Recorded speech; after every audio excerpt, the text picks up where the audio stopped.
아토피가 있어서 눈을 자꾸 비비면 눈 주변도 빨개지고 가려운 것도 문제지만 잘 생겨요.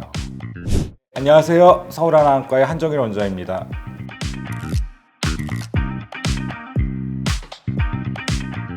저는 제가 안과 의사로서 제 눈을 관리하는데 가장 중요하게 생각하는 점은요, 눈을 안 만지는 거예요.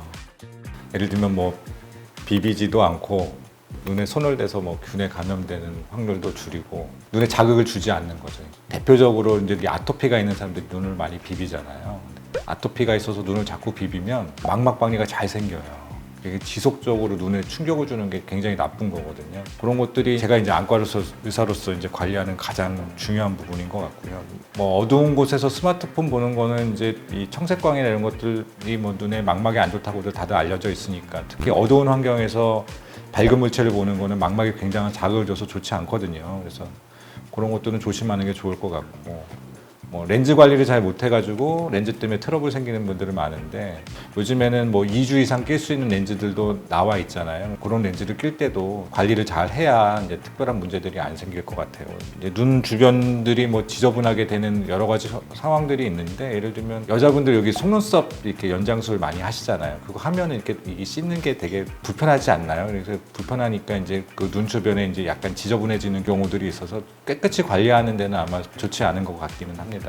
내가 이제 컴퓨터를 뭐 너무 많이 보는 직업이라서 내 눈이 이제 이렇게 더 손상받지 않을까 이렇게 다들 걱정하시는데, 제가 생각하기에는 가장 중요한 건 중간중간 휴식을 취하는 거거든요. 근데 휴식을 취하지 않고 계속 너무 오랫동안 보다 보면 건조증도 더 유발되고 눈 피로도 증가되고, 그러니까 눈들이 더 많이 불편해지죠. 그래서 이제 그런 것들을 관리할 때는 50분이나 1시간 뭐 이런 때마다 뭐 눈을 감고 계셔도 되고, 만약에 멀리 볼 수 있는 경치가 있다고 그러면 멀리 보시는 것이 이제 눈을 쉬는 과정이거든요. 그게 이제 그런 것들을 중간중간 해주시면 눈 관리가 좀 잘 되지 않을까 싶습니다.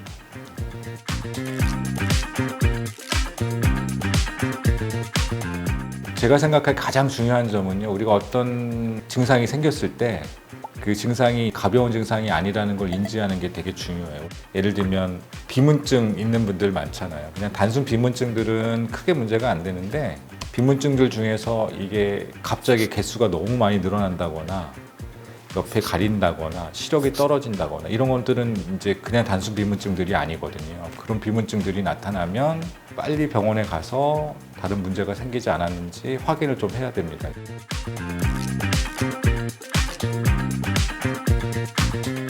눈은요, 앞쪽에 각막, 수정체, 망막 이렇게 있는데, 각막은 뭐 다치거나 무슨 뭐 이제 염증이 생기거나 그러지 않은 다음에는 각막에는 크게 문제 생길 게 없고요. 그래서 각막은 우리 이제 평상시에 우리가 몸을 관리하듯이 관리하시면 각막에는 뭐 크게 이제 질환이 안 생길 거예요. 근데 수정체는 이제 노화라는 과정을 겪기 때문에 백내장도 생기고 이러잖아요.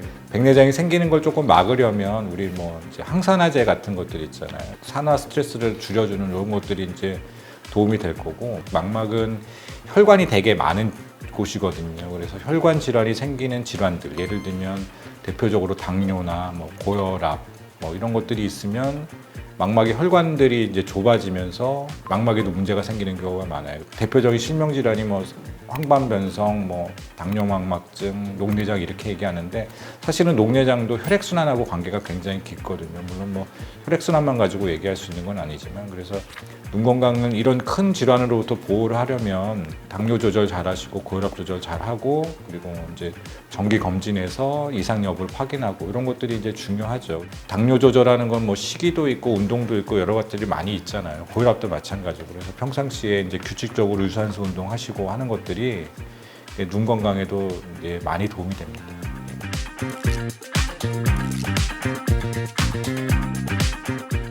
안구 건조증은 사실은 이제 1단계부터 4단계 뭐 다른 분류로 5단계까지 이렇게 얘기를 하는데, 1단계, 2단계가 지나서 3, 4단계가 되면 각막에 상처가 생기거든요. 그 상처 때문에 염증이 생기고 염증 때문에 또 시력도 떨어지고 그럴 수 있거든요. 그래서 안구 건조증은 사실은 뭐 인공 눈물만 써서 조절되면 아주 좋겠지만, 인공 눈물 가지고 조절되지 않는다고 하면 여러 가지 약물들이 많이 나와 있거든요. 뭐 눈물이 눈에 결막에 잘 붙게 하는 약들도 있고 증발을 막는 약들도 이제 개발이 되어 있어요. 그리고 약물뿐만 아니라 사실은 이제 집에서 할 수 있는 거는 찜질 같은 걸 하면은 그 눈 주변에 있는 기름샘에서 기름이 잘 분비가 되면 눈물이 증발되는 것도 막아서 안구 건조증도 예방이 될 거고요.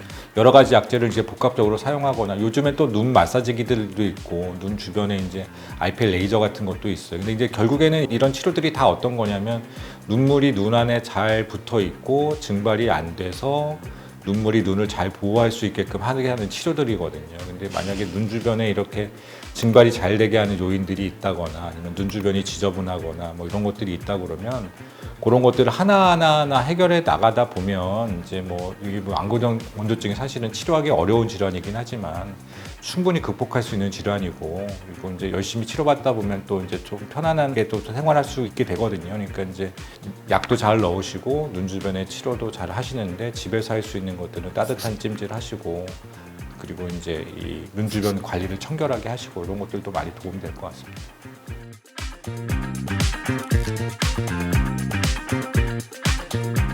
가려울 때 거기가 더 제일 가렵잖아요.